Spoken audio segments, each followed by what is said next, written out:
بسم الله الرحمن الرحيم وصلى الله على سيدنا محمد وعلى آله وصحبه أجمعين. Chers frères, chères sœurs, Assalamu alaikum wa rahmatullahi wa barakatuh. Depuis juillet 2014, la communauté musulmane de Strasbourg connaît un phénomène nouveau et sans précédent, l'inauguration d'un processus de formation académique intégré en sciences islamiques, qui a pour objectif de mettre fin à la domination du phénomène de la double ignorance, cet état terriblement décadent où l'on est en train de cultiver l'ignorance tout en se croyant être sur la bonne voie du savoir. Ainsi, Cheikh Abou Ahmed Chaki Ben Mtira est un savant malikite qui a fondé le Centre académique Zetounien en Tunisie en 2011. Il est aussi secrétaire général de la Fondation tunisienne pour les sciences et le rédacteur en chef de la revue scientifique internationale Zetouni al-Mujadid. Cheikh Ben Mtira est à l'origine du premier déclic qui a généré un éveil lorsque, pour la première fois, il organisa le premier séminaire d'initiation à la méthodologie des sciences de la religion. C'est à cette occasion que des étudiants ayant l'intelligence de bien saisir cette occasion unique ont découvert la gravité de cet état de double ignorance qui règne en France, puisque l'amalgame et la confusion y font leur loi. Cheikh fut alors invité à prendre en charge l'enseignement et l'encadrement de ce groupe d'étudiants. La réponse fut alors complète et parfaite par la francisation du programme Néo-Tahsil, déjà appliqué dans le cadre du Centre académique zétounien et un peu partout dans le monde grâce à Internet. Ainsi prit naissance le merveilleux rêve qui s'est concrétisé progressivement par la fondation du Concile malikite en novembre 2015, association dont il est d'ailleurs le premier instigateur et le principal fondateur. Toute cette activité sans précédent et cet élancé scientifique d'un groupe d'étudiants, tous universitaires, ambitieux et ayant la vocation du service de la religion, n'a pas tardé à susciter un questionnement sur l'association et son fondateur. Cependant, on ne peut pas s'empêcher ici de nous demander si l'aversion de certains ennemis de l'islam sunnite, ayant tant investi dans la conservation du statu quo de l'ignorance pour laisser la voie libre à leurs prédicateurs travaillant sous couvert de la discrétion totale, n'est pas derrière tout cela.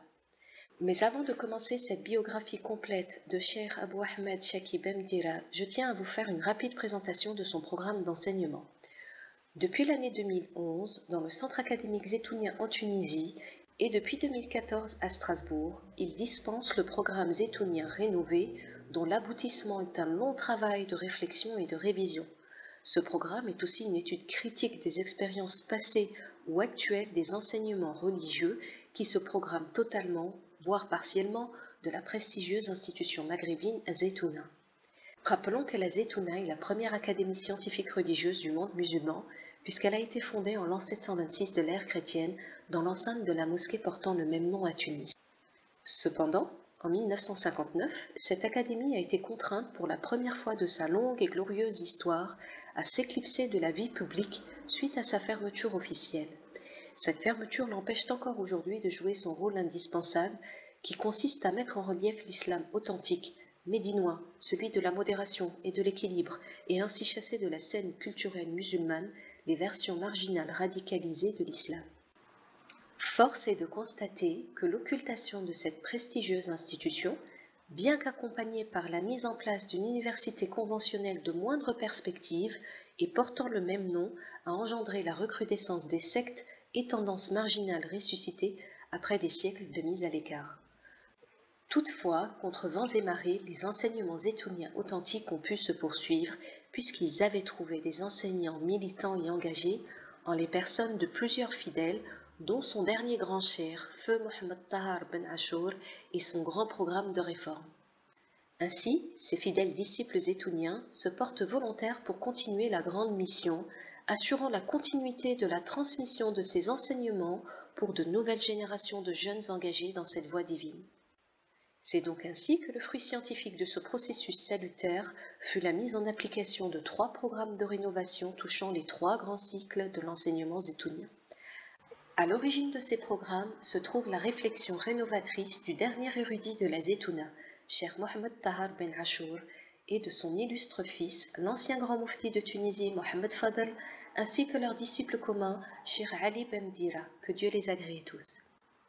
Et si, pendant de longues années où cet enseignement était à peine toléré, contraint à la privatisation et dispensé sous le signe de la discrétion et du bénévolat, Les fidèles du grand Cheikh Ben Achour avaient continué, chacun selon sa contribution et dans la mesure de son possible, la mise en application de certaines étapes de ces programmes. À travers le début de la mise en application du projet de la délocalisation du centre académique zétounien vers Strasbourg en 2015, ce programme a réussi d'une part à diffuser parmi la communauté musulmane une nouvelle ambiance académique marquée par une prise de conscience concernant la nécessité d'une remise en question des deux versions marginales orientales de l'islam, déjà très dominantes dans l'islam européen, et d'autre part permis la continuité de son évolution scientifique dans la sérénité et sous le signe de l'espoir de pouvoir sortir honorablement de cette crise.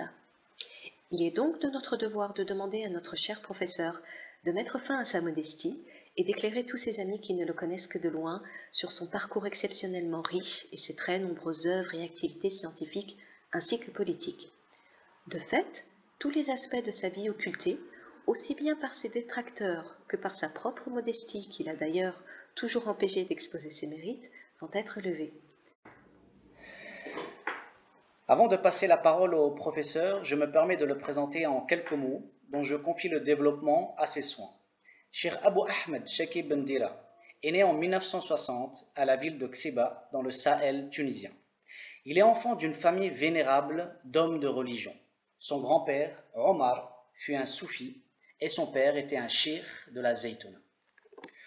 Son enfance fut entre Teboulba, Souss, Ksar Hilal et Anfidaville, où il termina ses études primaires avec excellence. Il put ainsi joindre le meilleur lycée de Tunisie, le lycée de garçons de Souss. Dès l'âge de 11 ans, il intègre le cursus zaytounien, sous le parrainage de son père, Cheikh Ali Ben Bdira, disciple des deux illustres Ben Achour, père et fils.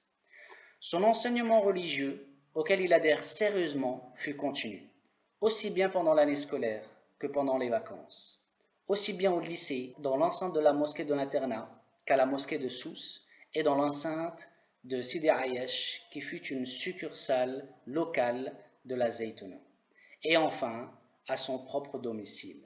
Ces opportunités ne se réunissant que rarement dans l'histoire, progressivement, il prit conscience de la lourdeur de sa responsabilité. Cette période fut marquée par trois passions qui partagent la vie du jeune collégien.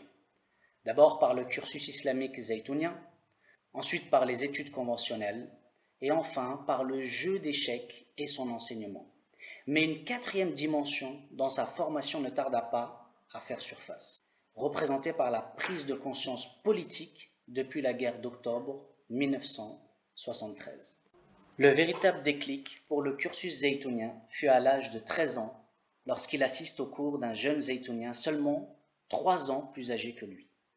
Il comprit alors qu'il ne fallait perdre aucune seconde et que le vide est tellement terrible qu'il fallait le combler, même avec des adolescents. Ayant eu le premier prix du concours organisé par ce prédicateur, il décida de se consacrer aux études de recherche et non à la mémorisation. Aussi, la polémique autour du jeu des échecs leur donna une vision très claire du choix méthodologique qui s'impose, et le secours des Ben Achour et son père lui-même, maître d'échecs, lui fut d'une importance capitale.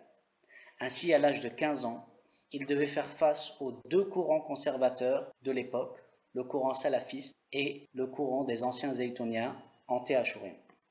Dès l'âge de 15 ans, il intégra l'école de formation des cadres du parti au pouvoir, le PSD, et ce fut un quatrième cursus qui lui donna une vision politique très en avance sur ses confrères de la mosquée du lycée.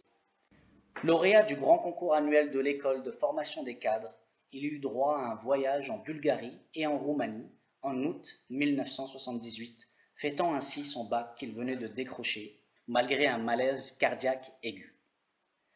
Après cette courte introduction, nous vous invitons à écouter dans les vidéos qui suivent les détails du passionnant parcours de notre vénérable cheikh Abu Ahmed Shakib Ben Bdira.